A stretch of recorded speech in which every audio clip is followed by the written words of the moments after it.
Katı bir karı belirdi kapıda arabayı. Gördü götü kalktı dedi al beni içeri. Yalvardı yalvardı aldattı piç evi gördü. Bu sefer yine sulandı bana. Kokoin bir araba ve bir evi seni etkilemesin. Zengin piç, zengin piçe bakar bir sikimi istiyor amine koyayım. Değiştir artık fikirlerini yoksa ben senin götünün dönük olduğu tarafı değiştireceğim. Ulan amına koddumun karısı bir eve bir arabaya sulanıyorsun seni zengin piç seni. Böyle sert birine geldiğini görünce nasıl ayakları götüne vura vura siktir olup gitti.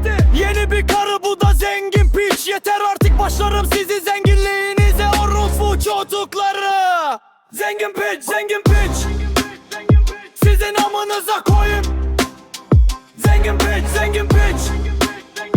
Sizin amınıza koyayım.